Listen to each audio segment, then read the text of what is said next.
Vă salut din nou. Din fericire încă o zi cu soare și cald, poate nu la fel de cald ca ieri, dar e foarte bine. Am zis eu că folosesc mai mult transport public azi, dar nu, tot la jos, tot pe jos am apucat-o. Așa că vom vizita cât de multe muzee apucăm până se închid în jurul orei 5-6. Rămâneți pe felie. Am ajuns și la prima destinație de astăzi. Uitați ce bijuterie arhitectonică aici.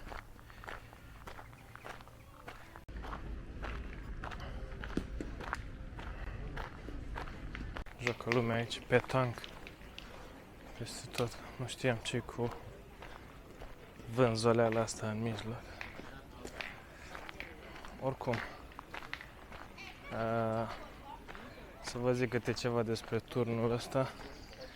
A fost făcut în timpul celui de-al doilea război mondial de către, bineînțeles, Hitler, pentru a consolida apărarea antiaeriană în mai multe orașe.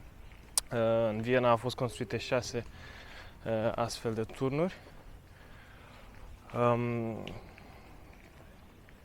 Peretele, grosimea peretelui 3,5 metri și în general se poate zice că au funcționat, deoarece forțele aliate au fost descurajate de a ataca Viena foarte sever, iar aceste turnuri care serveau ca platforme pentru baterii și diverse apărări antiaeriene și-a servit, aceste turnuri și-au servit scopul și da, Viena a rămas aproape intactă și turnurile în sine au rămas intacte. Nu știu ce înălțime are acesta. Înăuntru nu este nimic. După ce s-a terminat războiul, nu știau ce să facă cu ele și din cauza că sunt foarte bine construite și cu pereții groși, au zis că nici să le demoleze nu are rost și le-au lăsat așa cum sunt. Unul singur din turnurile care încă există acum în Viena a fost i s-a dat un nou scop și este acum acvariu. Celelalte sunt ca acesta în starea asta. Cam atât. Destul de impresionant de aici. Și putea adăposti până la 10.000 de oameni înăuntru acest tip de turn. 5 din ele au fost exact ca acesta pentru a susține bateriile, iar unul din turnuri era cel de comandă care nu avea la fel de mult armament pe el.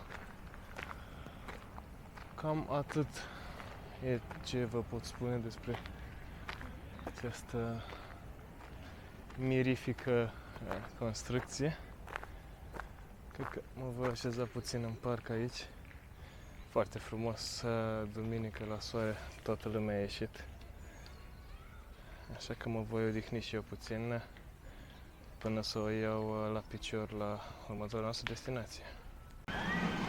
Sunt în alt parc, caut o sferă de lemn.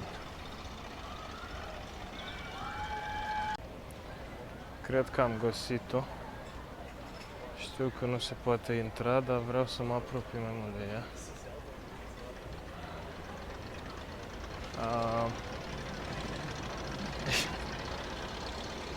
Povestea acestei sfere, uitați-vă, Republica Kugelmugel. Kugelmugel, traducere apropiată, dealul sferic, ceva de genul ăsta. Și cum a pornit toată povestea acestei bile în anul 1971, tată și fiu erau ceva artiști într-un sat din Austria și au construit această sferă pentru a o folosi drept atelier înăuntru.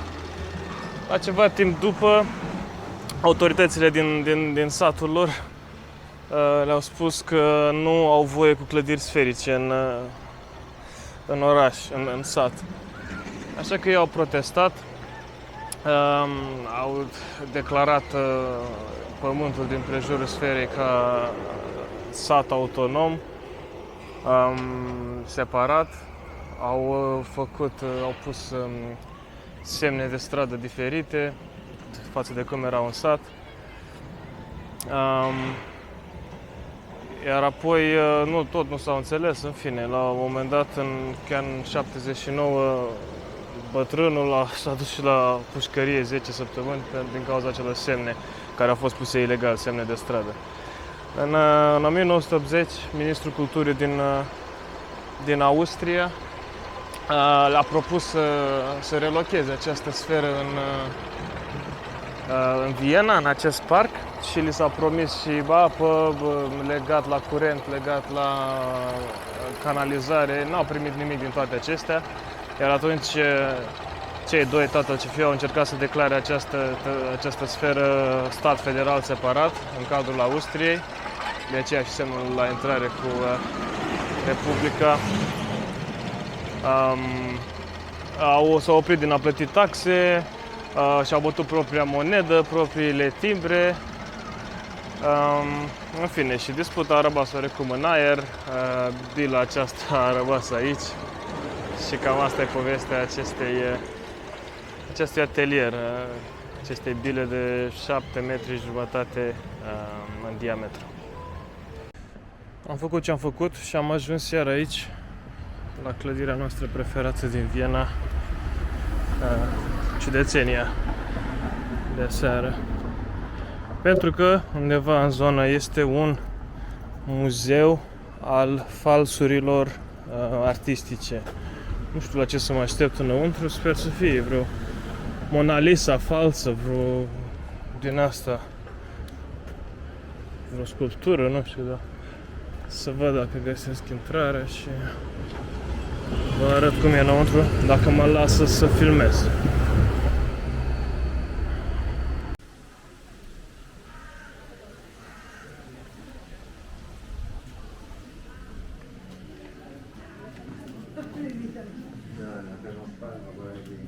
Lăsați-mă cu toate vrăjeile astea. Uitați-mi muzeul.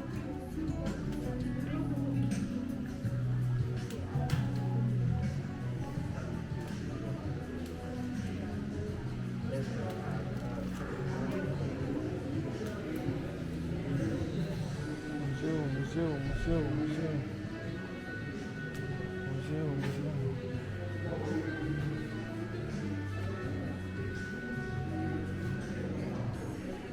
Dacă vreau să urc pe scări să văd ce e acolo și cum se vede.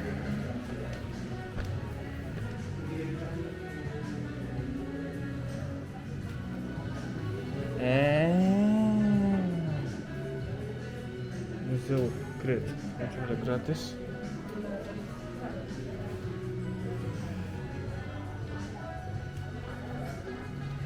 Nu se filmează, așa că mă opresc aici.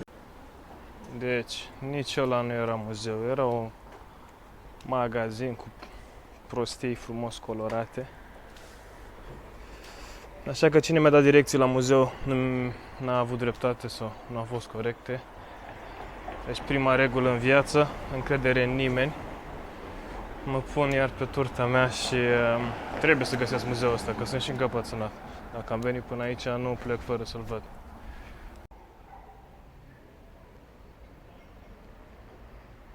Da, am fost cam fraier. Prima oră, sigur, am trecut pe lângă muzeul ăsta, fără să-mi dau seama. A fost ok, nu aveam voie să filmez, să fac poze înăuntru. Iar ar fi fost chiar cool, într-un muzeu despre copii, drepturi de autor, falsuri, de genul, să-mi dea voie să fac poze înăuntru. A fost interesant, nu mă așteptam să stau atât de mult înăuntru. N-aș spune că era nimic faimos de genul ce spuneam eu, Mona Lisa, așa, dar erau câteva Rembrandt-uri, ceva Dali Și cel mai mult mi-a plăcut de fapt poveștile. Scria despre cei care făceau aceste falsuri, cum s-au apucat, de ce, când și cum și dacă au fost prinși, cu cât se vindeau operele acelea. Da, 6 euro bine cheltuiți. Acum drum spre Muzeul Ceasurilor din Viena. Ne vedem în curând. Ok, am ajuns în Muzeul Ceasurilor. Se scrie interesant că la fiecare oră, mă rog, ceasurile sunt menținute, oră exactă. La fiecare oră se bate gongul, se aude cucu la toate ceasurile deodată. E și jumate acum, ar trebui să fie interesant.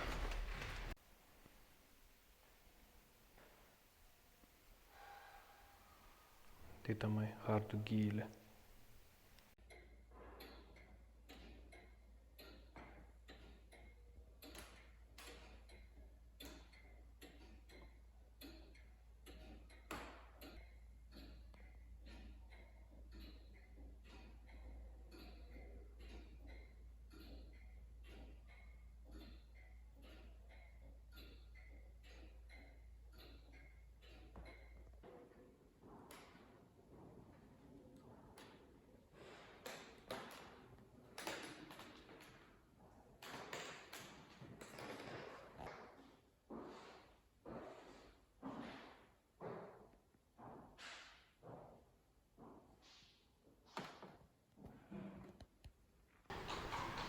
Gata și cu muzeul de ceasuri. Că vine ăștia cu cai. Stat ăștia la ceasuri, pe mine zici că erau securitatea. Nu știu ce puteam să fac acolo, să stric. Nici nu stăteau cu ochii pe mine așa. Când eram eu în camera aia, nu, îți duceau o cameră mai încolo. Și tot parcă pândeau așa câte puține, în fine. Da, cred că ultimul muzeu pe ziua de astăzi va fi Muzeul Limbii Esperanto, care e o limbă artificială, care a fost creată de un oftalmolog care vorbea vreo 5 limbi. Rusă, poloneză, belarusă, yiddish, germană. Și era așa un entuziast al unei limbi universale și care să promoveze pacea și toate cele. Bineînțeles, până și Hitler a zis că limba asta va fi folosită să unească toți evreii. În fine, s-a confruntat cu probleme. Pare interesant. Vreau să văd ce e acolo. O să văd cât pot să filmez. Cât nu pot să filmez, vă zic după aia cum a fost.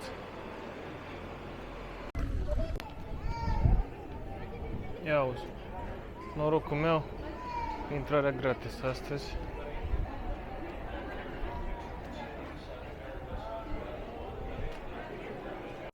Își pare un amalgam de mai multe muzee, nu e numai.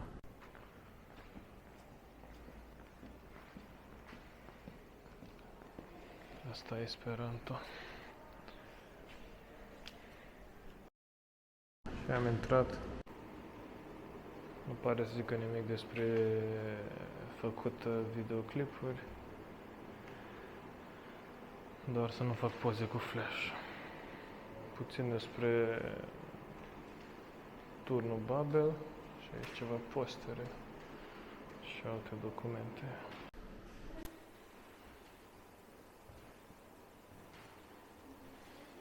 Și cam atât. Micuț muzeul ăsta, aceste două camere. Prima, două încăperi. Prima, care a venit și asta de aici. Într-un fel, bine că n-am dat bani, probabil aș fost dezamăgit. Dar așa, e gratis, e destul de interesant ce am văzut pe aici.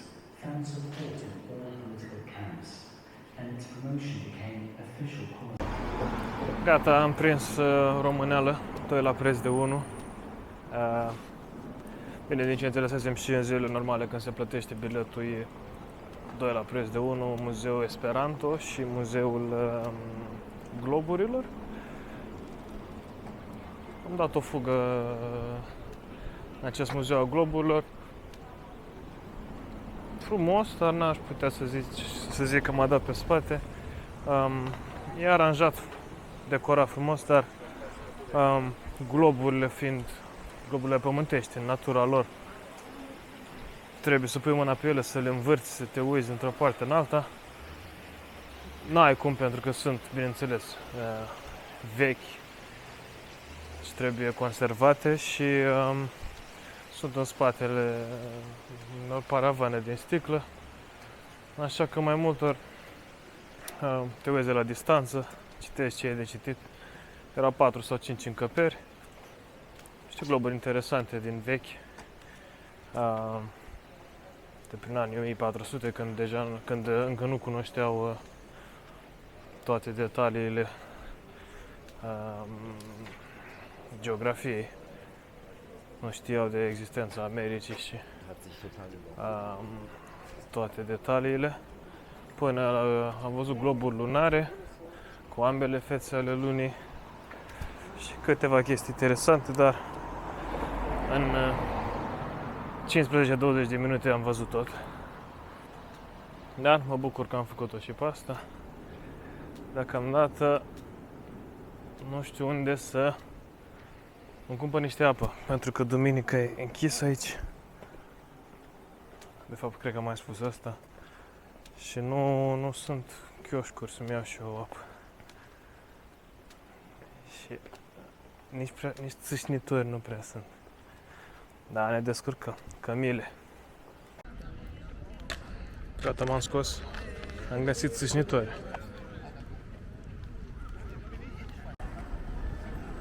Dacă v-ați încălzit, să vă răcoriți.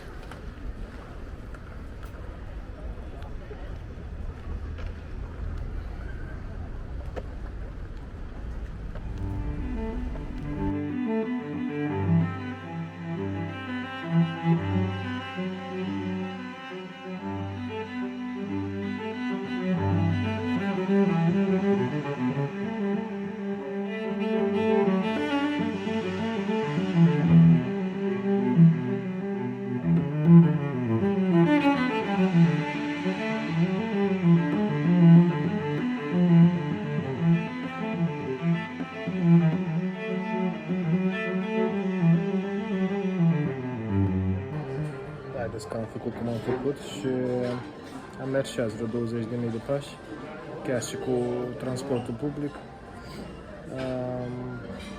O zi lungă, abia aștept să mă pun în pat, dar până atunci am intrat la restaurant și